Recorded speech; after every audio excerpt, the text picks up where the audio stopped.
అందరికీ నమస్కారం. ఈరోజు మనం నల్లేరు గురించి తెలుసుకుందాం. ఇది వైటేసి కుటుంబానికి చెందినది. ఇది భారత శ్రీలంక ప్రాంతానికి చెందిన మొక్క. ఆఫ్రికా, అరేబియా, ఆగ్నేసియాల్లో కూడా ఇది కనిపిస్తుంది. ఇది బ్రెజిల్, అమెరికా సంయుక్త రాష్ట్రాల దక్షిణ ప్రాంతానికి ఎగుమతి చేయబడింది. నల్లేరును భారతీయ సాంప్రదాయ వైద్యంలో ఎక్కువగా ఉపయోగపడుతుంది. నల్లేరు ఆయుర్వేద వైద్యంలో విరిగిన ఎముకలు త్వరగా కట్టుకోవటానికి ఉపయోగిస్తారు. దగ్గు, కోరింత దగ్గు, శ్లేష్మము తగ్గటానికి నల్లేరును రొట్టె, తేనె, వడియాల్లో కలిపి వాడతారు.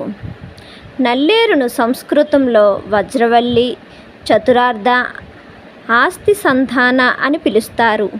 ప్రాచీన గ్రంథం భావప్రకాశలో విరిగిన ఎముకలు అతుక్కోవటానికి నల్లేరు బాగా సహాయపడుతుందని తెలిపారు.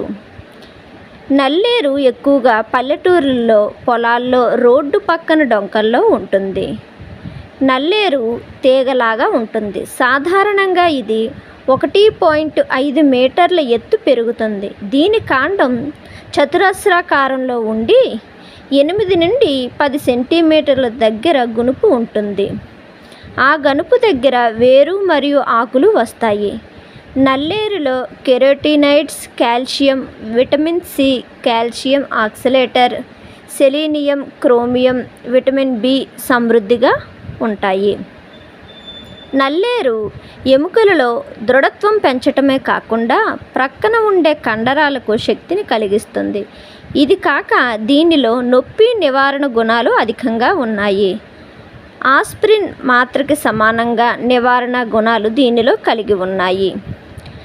నల్లేరు రసంను సిద్ధ వైద్యంలో వాడుతారు.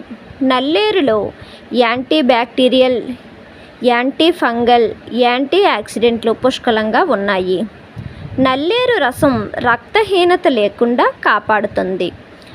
నల్లేరు తీగలోని లేత కనుపులు కోసి వాటి తొక్క తీసి పచ్చడి, పప్పుకూర వంటివి చేసుకుంటారు. అయితే నల్లేరును కోసేటప్పుడు చేతులకు నూనె రాసుకుంటే దురద రాదు. మహిళల్లో 40 వయసు తర్వాత వచ్చే మెనోపాజ్ లక్షణాల్లో ఎముకల బలహీనత చాలా ముఖ్యమైనది. నల్లేరులో అధికముగా ఉండే కాల్షియం వల్ల అటువంటి ఇబ్బందులు తగ్గుతాయి.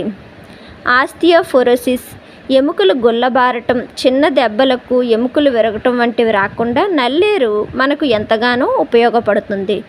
నల్లేరులో పీచు పదార్థం అధికంగా ఉండటం వల్ల ఇది ఫైల్స్ సమస్యను కూడా తగ్గిస్తుంది. యాంటీ బ్యాక్టీరియల్ గుణాలు ఉండటం వలన గ్యాస్ట్రిక్ అల్సర్ను నిరోధిస్తుంది. ఆయుర్వేద వైద్యంలో నల్లేరును ఎక్కువగా వాడతారు.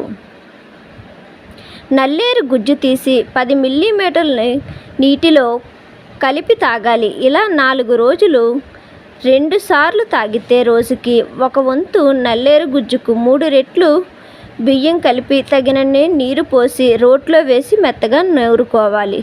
దీనిని రొట్టెలా తయారు చేసుకొని తింటే కోరింత, దగ్గు, కొండనాలిక కూడా తగ్గుతాయి.